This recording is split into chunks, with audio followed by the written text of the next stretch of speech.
They laughed when the giant widow was auctioned in chains. In 1882, Arizona being different wasn't just a curiosity, it was a sentence, and Sarah McKinnon, standing a full head taller than any man in Dusk Creek, was serving a life term. When her husband died, the town didn't see a grieving woman. They saw a monster, a spectacle, and when his debts came due, they saw a solution. But 10-year-old Tommy Coltrane, hidden behind his father's legs at the back of the jeering crowd, he saw something else entirely. He saw the mother he'd been praying for. Sometimes salvation comes in the most unexpected package, and sometimes it's 6.5 feet tall with eyes that blaze like wildfire. The iron shackles were a special kind of cruel. They weren't made for wrists as thick as Sarah's, and the metal had bitten deep into her flesh during the long, humiliating walk from the town jail. Dried blood cracked on her skin with every twitch of her fingers. She stood on a rickety wooden platform, her shadow falling long and ominous over the dusty town square. It was a shadow they all feared, a shadow they didn't understand. The auctioneer, a greasy little man named Silas, had to stand on a crate just to be heard over her shoulder. "Ladies and gentlemen," he shrieked, his voice a mix of fear and excitement, "feast your eyes on the Amazon of Arizona!" The crowd erupted. It wasn't laughter. It was something uglier. A snarling, vicious sound of people who enjoyed seeing someone bigger than them, brought low. Men pointed, they whistled, they made crude jokes that turned Sarah's stomach. Her dress, the one she'd worn to her own husband's funeral just 3 weeks prior, was in tatters. Torn when the sheriff and his men had dragged her from her small cabin, her home. Her golden hair, once her pride, was a tangled mess around her shoulders. But her eyes were not defeated. They were green and sharp, and they held a fire that no amount of humiliation could extinguish. Her dead husband, Thomas, Silas continued, gesturing to a corpulent man in a velvet vest who was grinning like a pig in slop, owed our esteemed Mr. Morrison $200. Big Jim Morrison, the man who owned the town, the silver mine, and, it seemed, every soul in it. "Gambling debts fair and square," Silas yelled. "The law says property pays the debts, and this here, giantess, is all the property he left behind." A drunk near the front cupped his hands. "How much for a dance, Amazon?" The crowd howled. Sarah's jaw clenched so tight she thought her teeth might crack. She'd learned long ago that speaking only made small men feel smaller, and small men with power were dangerous. So she stayed silent. She endured. Big Jim Morrison, his bulk making the platform groan, climbed the steps. He circled her like she was a prized sow at the county fair. He poked her arm, testing the muscle there. "Strong as an ox," he boomed, his voice slick with ownership. "Perfect for hauling ore at my silver mine. I'll start the bidding at $50. "50 for the freak," someone screamed from the crowd. Sarah closed her eyes, just for a second. She saw her husband Thomas, pale and sweating in their bed, the fever burning him up from the inside. "I'm sorry, Sarah," he'd whispered, his last words on this earth. "I'm so sorry." She thought he was sorry for leaving her, for the sickness. She never knew about the cards, the whiskey, the debt to a man like Morrison. Not until the sheriff came with the chains. $60. $70. Each bid was another shovel of dirt on her coffin. Her life was being sold for pocket change, and there wasn't a single person in the crowd who saw a human being. She scanned the faces, a sea of hate and morbid curiosity, looking for just one spark of kindness, one soul who saw her as more than her height. And that's when she saw him, at the very back, away from the worst of the mob. A tall man in a worn black hat, standing still as a statue, and beside him, peeking from behind his father's worn denims, was a small boy with sandy hair. He wasn't laughing, he wasn't pointing.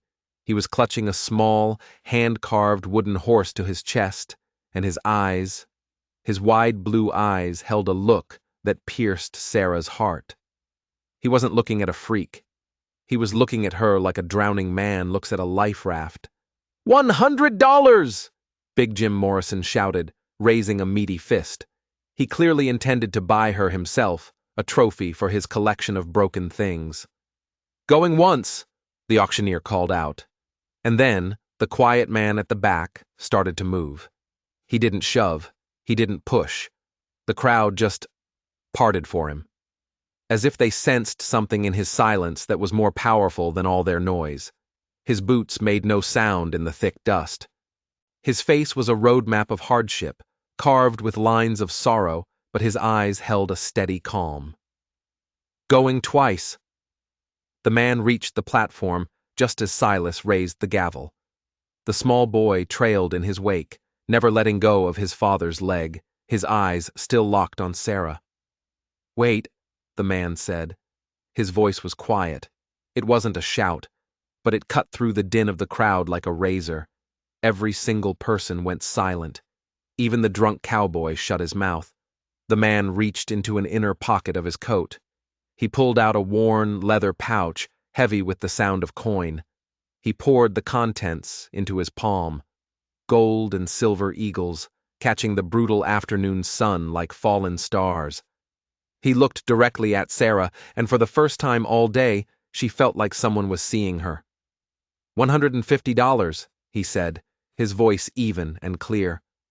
A collective gasp rippled through the crowd.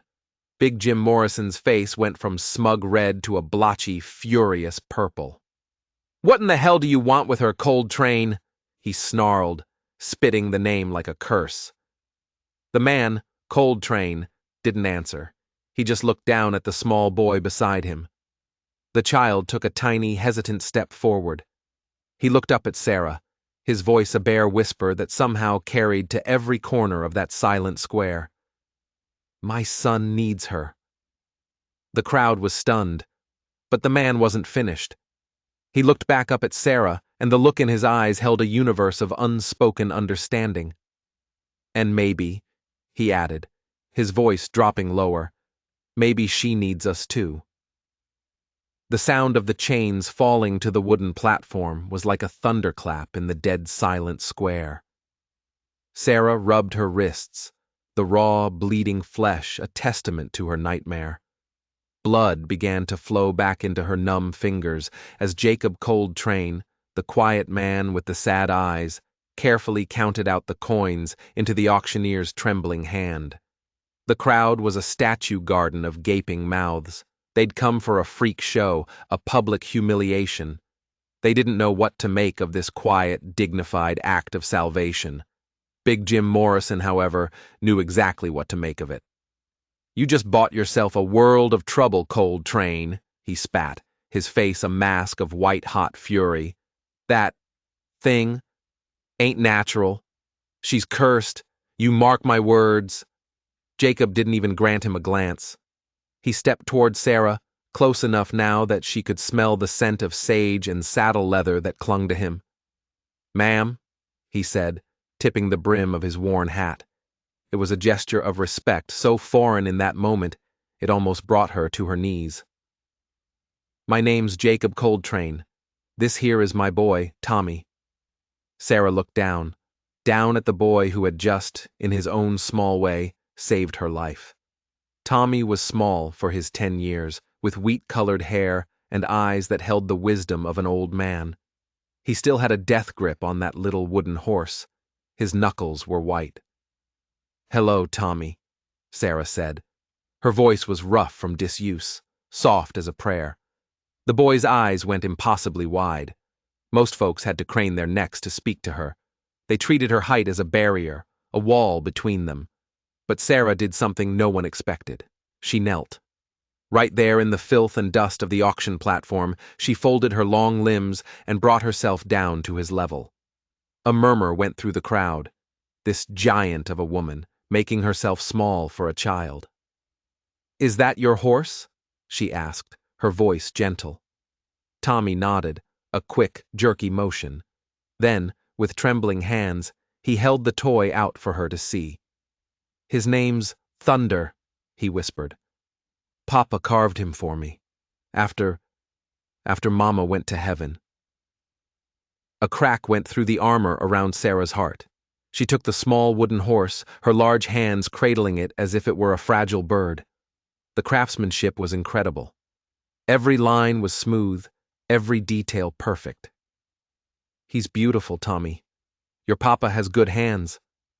"Tommy hasn't spoken a word to anyone but me in 2 years," Jacob said from behind her, his voice low and thick with pain.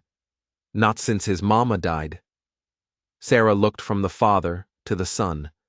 The boy was staring at her with an expression of such raw, desperate hope it stole her breath. This wasn't just a boy who'd lost his mother. This was a boy who'd lost his voice along with her. "What happened to her?" Sarah asked Jacob quietly. "Fever," Jacob replied, his gaze distant. "Took her in the winter of '80. Tommy was 8. He watched her fade. When she finally passed, a part of him went with her. He just stopped. He shut the door on the world." Sarah carefully handed the wooden horse back to Tommy, but the boy didn't take it. Instead, he took a step closer. He reached out a small, hesitant hand and laid it on Sarah's cheek.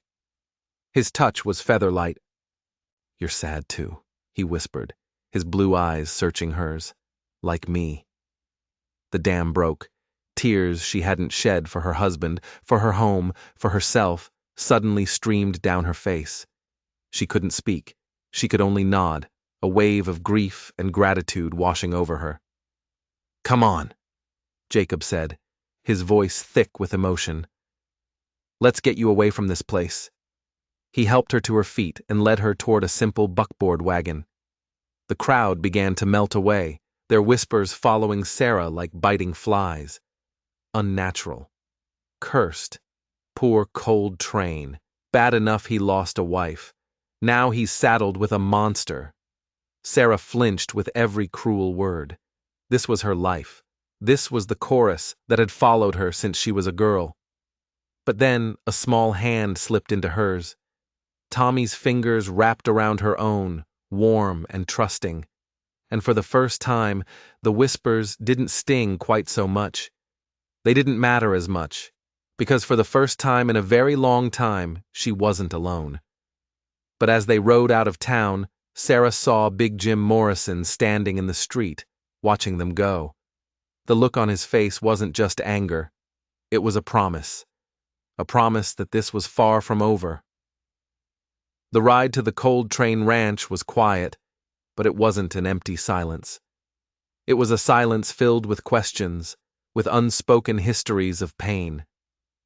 Sarah sat in the back of the wagon, the wind whipping her tangled hair across her face. Up front, Tommy sat nestled between his father's knees, turning every few moments to steal a glance at her, his eyes wide with a kind of nervous wonder. The Arizona landscape was brutal and beautiful, a contradiction of red rock canyons and delicate desert blooms. It was a land that didn't suffer weakness, and Sarah felt a kinship with it. "How long since you've eaten proper?" Jacob asked, his eyes fixed on the trail ahead. The question was so simple, so practical, it caught her off guard.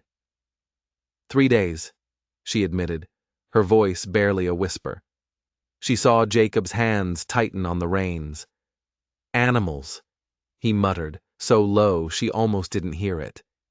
They crested a small rise, and there it was. A modest ranch house, built of sturdy timber with a wide porch that seemed to welcome the horizon. Corrals and outbuildings were scattered nearby, and a herd of cattle grazed peacefully in a far pasture. It was a place of quiet strength.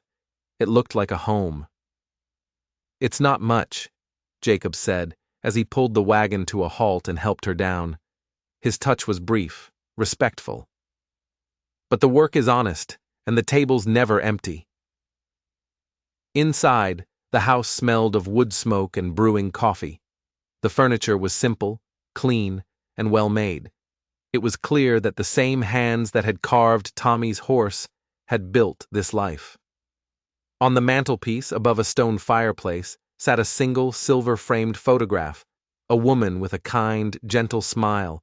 She had Tommy's bright blue eyes.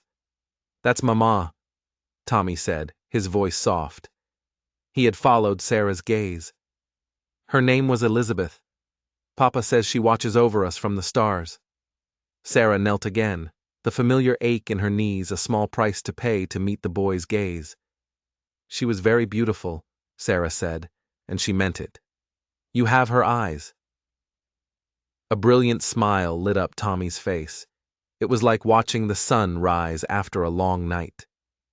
And then he did something that made Sarah's heart stop. He threw his small arms around her neck and squeezed with all his might.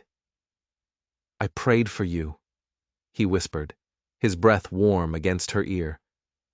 "I asked God for someone who knows what it's like to be different. Someone who won't leave." Over the boy's small shoulder, Sarah's eyes met Jacob's.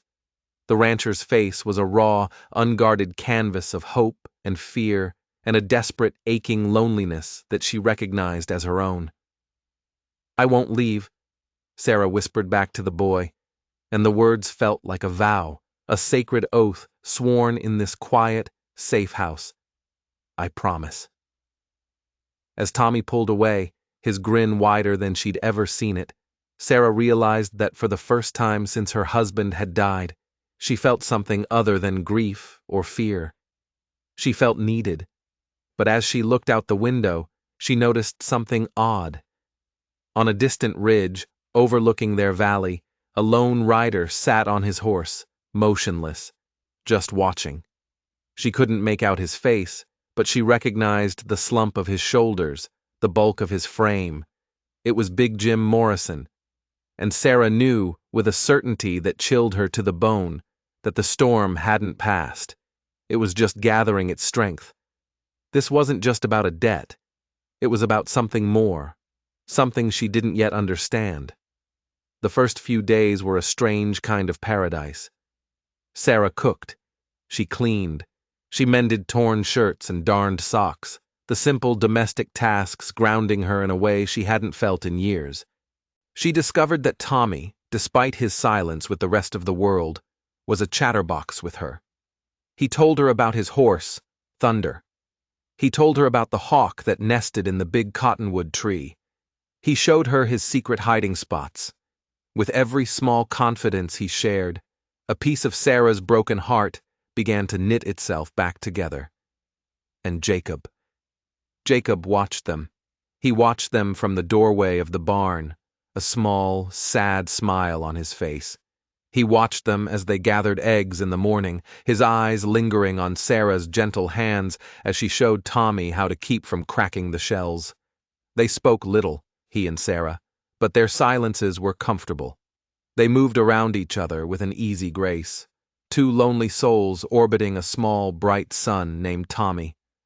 Sarah found herself learning the rhythm of the ranch, the smell of the earth after a rare rain, the sound of Jacob's axe splitting wood in the crisp morning air, the weight of a full milk pail in her hands.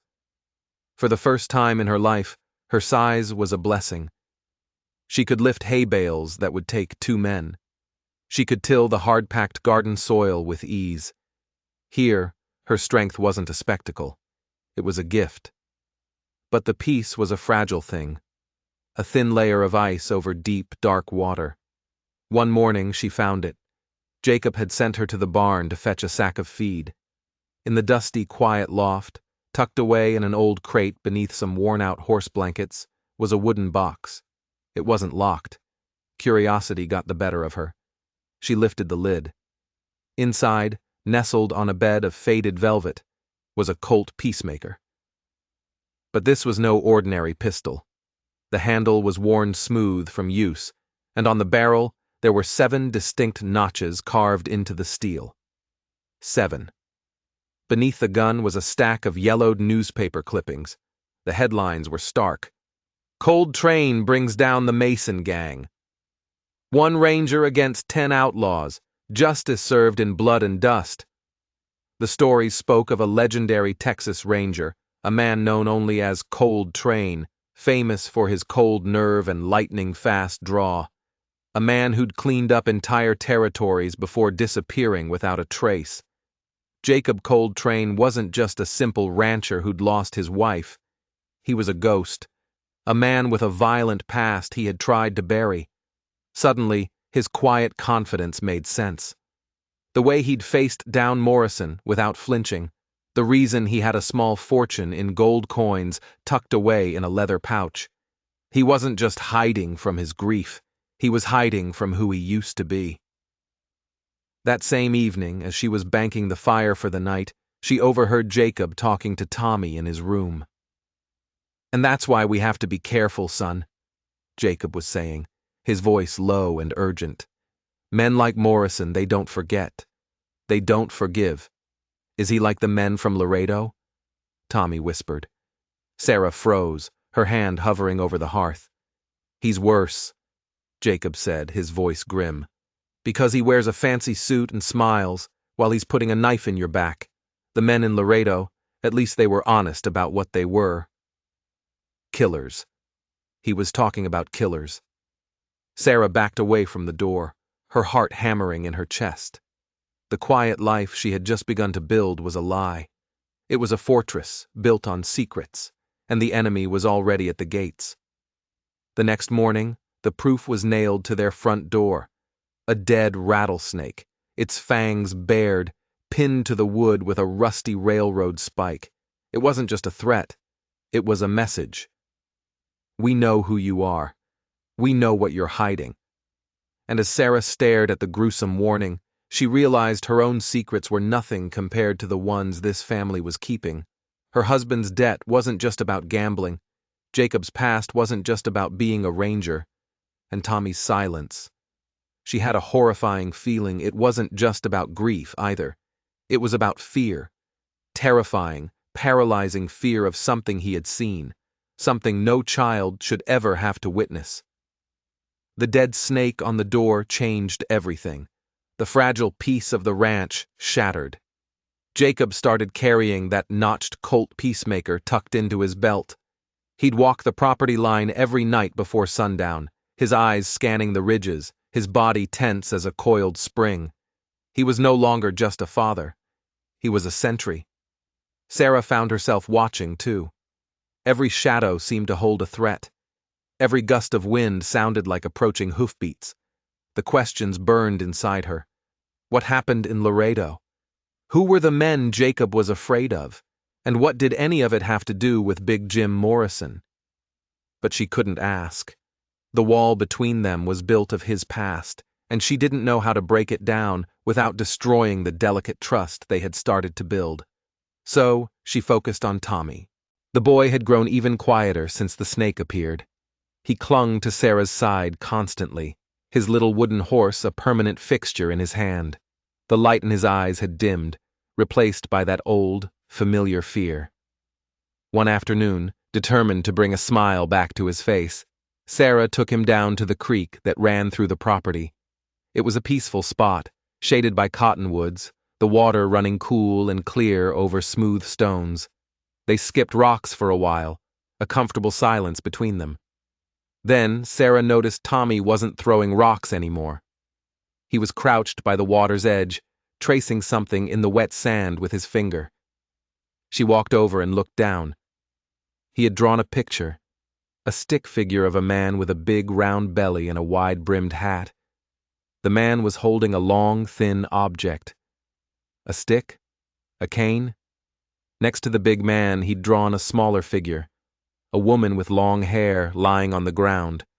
And next to her, almost hidden behind a crude drawing of a tree, was a tiny figure of a boy, watching. Sarah's blood ran cold. "Tommy," she said, her voice barely a whisper. "Who is that? Who did you draw?" Tommy looked up at her, his blue eyes filled with a terror so profound it felt like a physical blow. He jabbed his finger at the big man in the drawing. Then he opened his mouth, and for the first time, he tried to force a word out. A raw, choked sound came from his throat. Memori. He couldn't finish it. He clamped his mouth shut, his body shaking with the effort. He grabbed his wooden horse and scrambled backwards, away from the drawing as if it could hurt him. Sarah stared at the picture in the sand. A big man, Morrison, a woman on the ground, Elizabeth, and a little boy, hidden, watching it all happen. The story about the fever. It was a lie. Jacob hadn't just lost his wife. Tommy hadn't just watched his mother die from a sickness. He'd watched her be murdered. And the killer was the most powerful man in Dusk Creek. The man who held the town in his fist. The man who had tried to buy Sarah herself. The reason Tommy couldn't speak wasn't just grief. It was because the man who had stolen his mother's life had also stolen his voice, threatening him into a silence born of pure terror. Suddenly, all the pieces clicked into place. Morrison's obsession with getting Sarah. It wasn't about the debt. It wasn't about her strength for his mine. It was about the land. This ranch. Jacob and Elizabeth must have known something or had something that Morrison wanted. And he was willing to kill for it. He'd killed Elizabeth. And now he was coming back to finish the job. To get rid of the witness. A small, silent boy. And the ex-Texas Ranger who was protecting him. And she, Sarah, had walked right into the middle of it. She wasn't just a hired hand or a charity case. She was the last line of defense for a boy who held a secret that could get them all killed. She looked up from the drawing toward the distant ridge. The sun was glinting off something up there. A spyglass. They were being watched. Right now. And they knew. They knew that Sarah was getting closer to the truth. The time for quiet waiting was over. The war had just begun. Sarah didn't erase the drawing in the sand. She left it there, a silent testament to the horror Tommy had endured. She took the boy's hand and led him back to the house, her mind racing. She had to tell Jacob. He had to know that she knew. The secrets between them were now a liability they couldn't afford. She found him in the barn, sharpening an axe blade, the rhythmic scrape of steel on stone echoing the frantic beat of her own heart. "Jacob," she said, her voice steady despite the tremor in her hands. He looked up, his eyes immediately searching hers, seeing the change in her. "We need to talk." She didn't tell him in the barn, or in the house. She took him down to the creek. She stood beside him and pointed to the drawing that was already beginning to fade as the sand dried. Jacob stared at it. His face, already etched with lines of sorrow, seemed to collapse inward. The strong, silent rancher disappeared, and for a moment, all she saw was a man shattered by grief. "He told you," he whispered, his voice cracking. "He didn't have to," Sarah replied softly. "I saw it in his eyes the day you bought me. The same fear I've seen in the eyes of a trapped animal." Jacob sank to his knees, his hand hovering over the sandy image of his murdered wife. "I wasn't here," he said, his voice thick with a guilt so heavy it was suffocating. "I was in town, getting supplies. It was supposed to be a quick trip. When I got back, she was on the floor. Morrison and his men were here. He said she'd fallen, that her heart had given out." He shook his head, the memory playing behind his eyes. "But I knew." The look on his face, the way Tommy was hiding under the bed, not making a sound. I knew he was lying. But I had no proof, just the word of a boy who was too scared to speak against the word of the man who owned the judge, the sheriff, and everyone else. "What does he want, Jacob? Why did he kill her?" Jacob took a deep, shuddering breath. "The railroad." The words hung in the air. "The railroad is coming through Arizona," he explained. "And the survey maps show the main line has to come right through this valley, through this ranch. This land will be worth a fortune. Morrison found out. He tried to buy it. Elizabeth told him to go to hell. She was born on this land. She said she'd die on it." A tear traced a path through the dust on his cheek. "And she did." So that was it. Not just a debt, not just a grudge. It was greed. Cold, simple, murderous greed. "He can't let Tommy talk," Sarah said, the horrifying realization dawning on her. As long as Tommy is alive, he's a threat.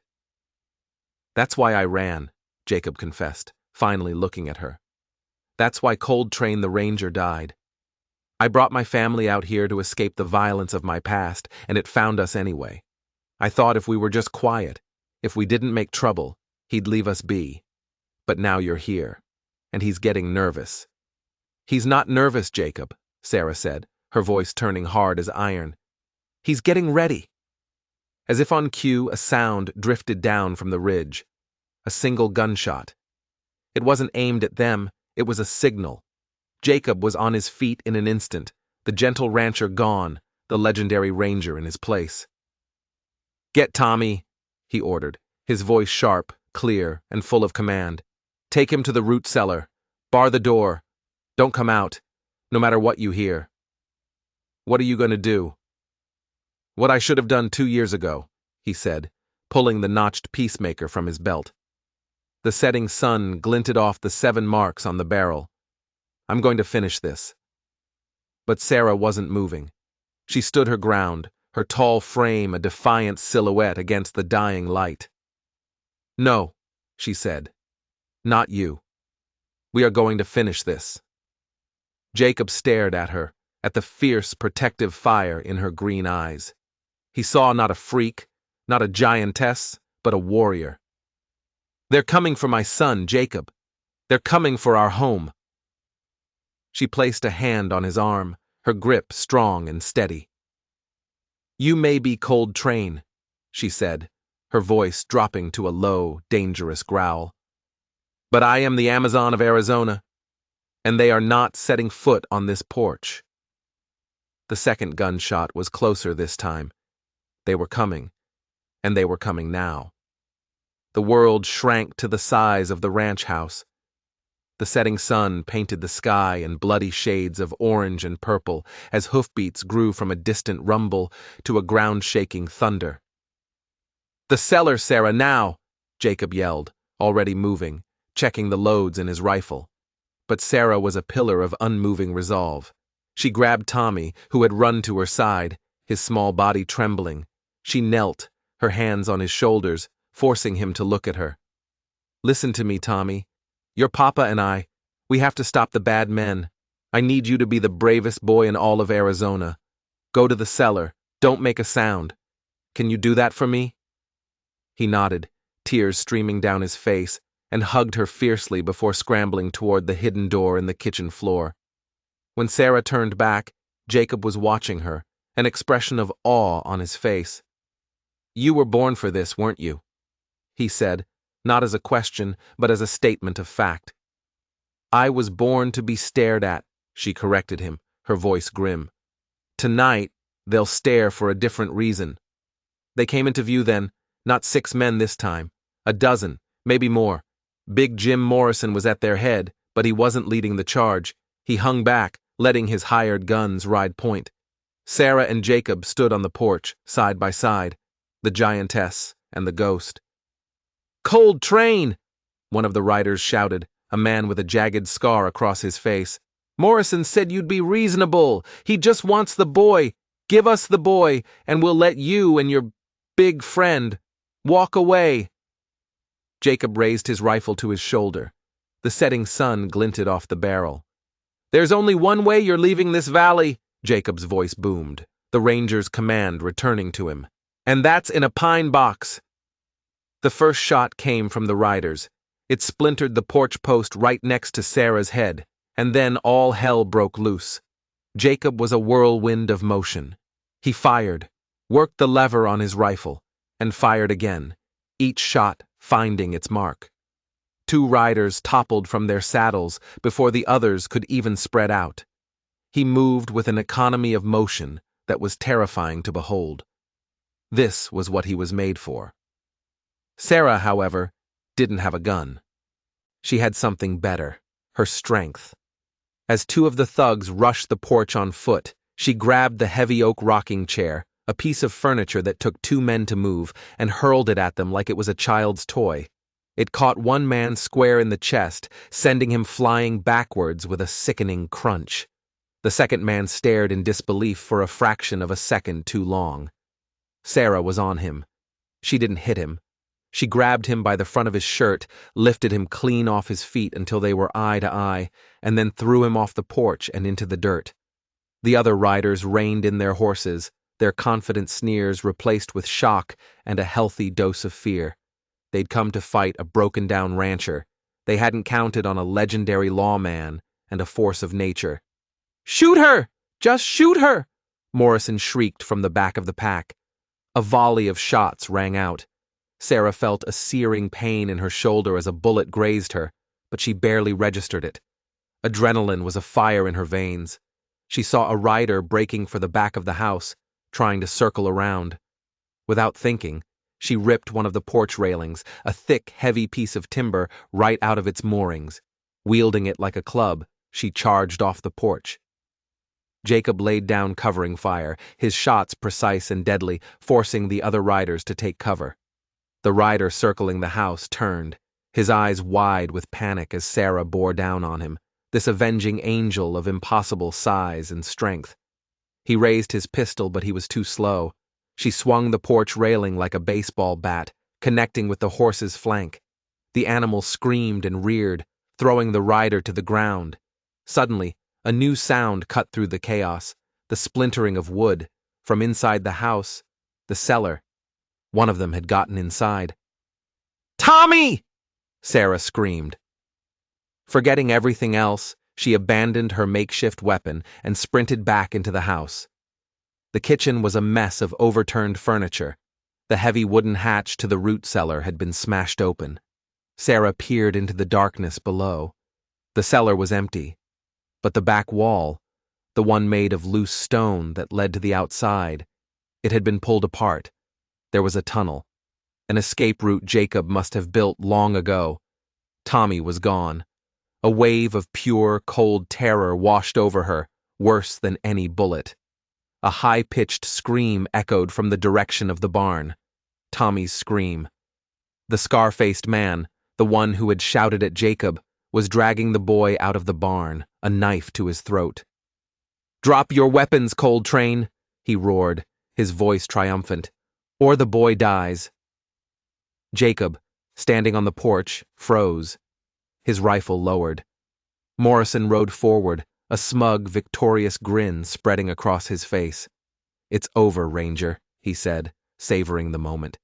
"The land is mine. The witness is mine." He looked from Jacob's defeated face to Sarah, who stood in the doorway, bleeding and breathing heavily. "I told you," Morrison sneered. "I told you that you brought a world of trouble. Should have just let me have her. She would have made a fine beast of burden." The scar-faced man holding Tommy laughed, but Tommy wasn't crying anymore. He was staring at Sarah, and in his eyes, she didn't see fear. She saw rage. The boy, who had been silent for 2 years, suddenly opened his mouth. And he spoke. His voice was clear, loud, and filled with a chilling certainty. "He used a rock," Tommy shouted, his voice echoing across the silent battlefield. Everyone froze. Morrison's smile faltered. "He hit Mama with a rock," Tommy repeated, his voice stronger now, accusing. "I saw you! I saw you do it!" He pointed a small, trembling finger directly at Big Jim Morrison. The secret was out. And in that moment of shocked silence, Sarah saw her chance. The scar-faced man was distracted, his grip on Tommy momentarily loosened as he glanced at his boss. It was all the opening she needed. With a roar that came from the very depths of her soul, Sarah charged. She moved faster than anyone thought a woman her size could move. She covered the distance between the house and the barn in a handful of giant strides, a blur of righteous fury. The scar-faced man turned, his eyes wide with panic. He tried to tighten his grip on Tommy, to use him as a shield, but it was too late. Sarah didn't slow down. She slammed into him with the force of a freight train. The man went airborne, the knife flying from his hand. He landed in a heap 10 feet away and didn't move. Sarah scooped Tommy into her arms, shielding his body with her own, turning to face the rest of them. Her shoulder was on fire, her dress was stained with blood and dirt, but her eyes blazed with a terrifying light. She was no longer a spectacle. She was a reckoning. Tommy's words had changed the battlefield. It was no longer about a land grab. It was about murder.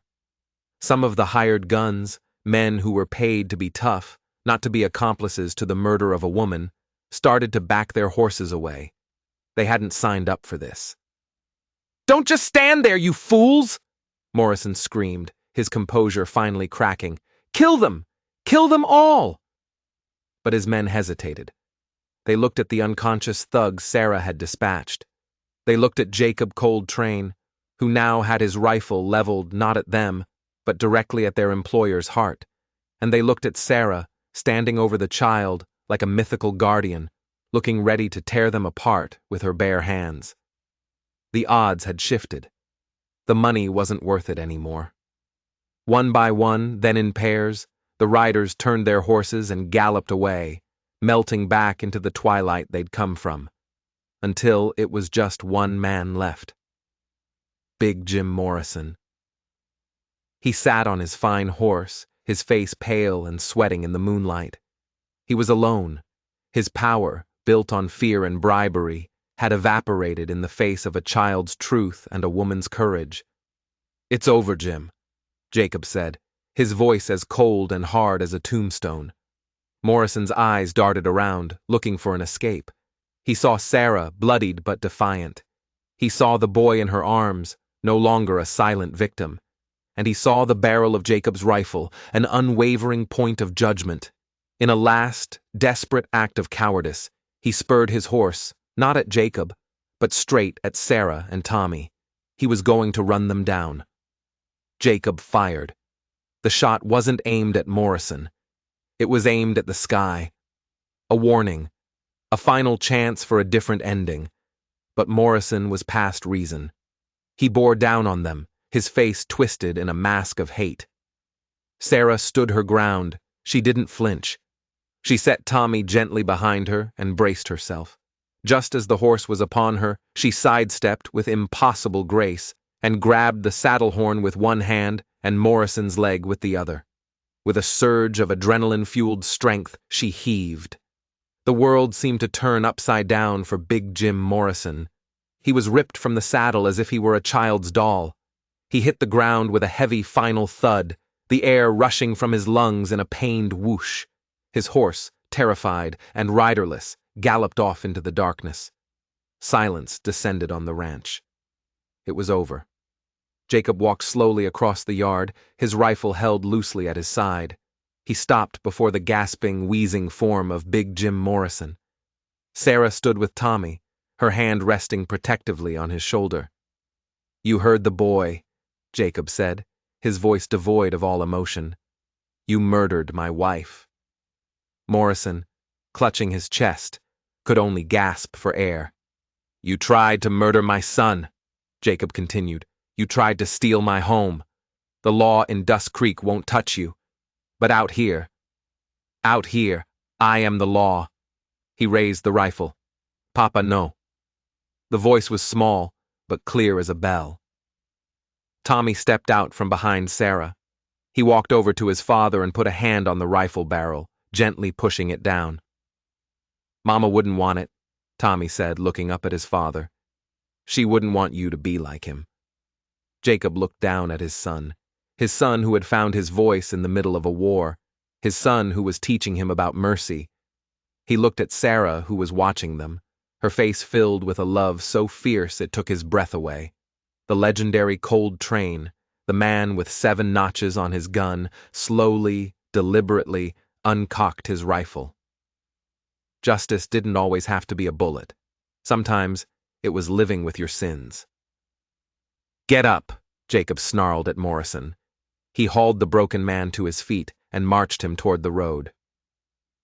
"You're going to walk back to town," Jacob said, "and you're going to tell everyone what you did, what you are. And if I ever see your face in this valley again, the boy won't be here to stop me." He shoved Morrison onto the dusty track. Defeated, humiliated, and exposed, the big man began to stumble his way back toward the town he no longer owned. As his silhouette disappeared into the night, Jacob turned back to his home. His eyes met Sarah's across the yard. In the quiet aftermath of the battle, under the vast, star-dusted Arizona sky, a new world was being born. He walked over to her, his steps sure and steady. He gently touched the bleeding wound on her shoulder. "You're hurt," he said softly. "It's nothing," she whispered. He reached out and brushed a stray lock of hair from her face, his calloused fingers surprisingly gentle. "Sarah," he began, his voice thick with an emotion he could no longer hide.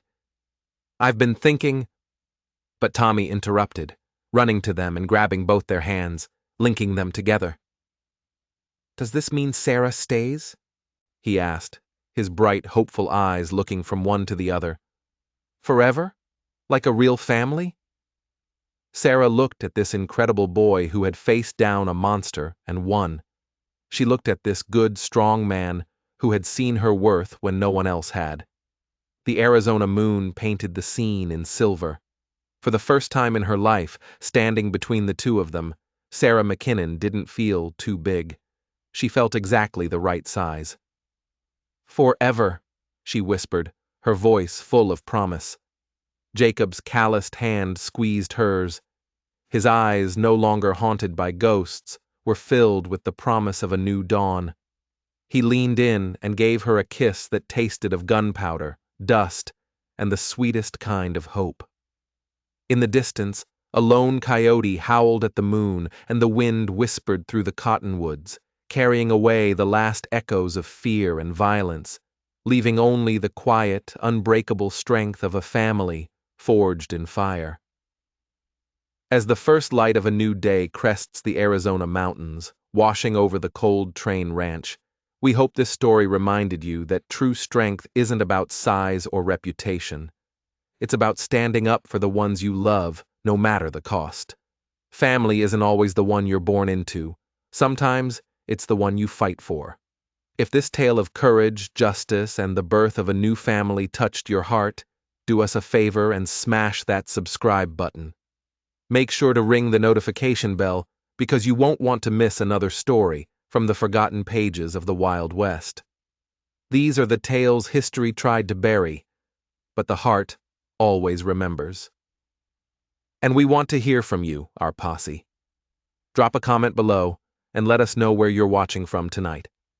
Are you tuning in from the heart of Texas, the snowy peaks of Montana, or from somewhere across the great ocean, dreaming of these dusty trails? No matter where you are, you've got a place here around our campfire. Now tell us, have you ever felt like Sarah judged for being different?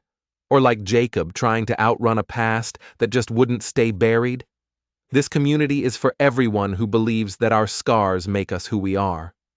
Hit that like button if you believe love is worth fighting for. And share this video with someone who needs to be reminded that the right people won't try to make you smaller. They'll stand with you and help you face the world. Until next time, keep your aim true and your heart open. The frontier might be a thing of the past, but the courage to build a new life against all odds lives on in every single one of us. We'll see you on the next trail, partners.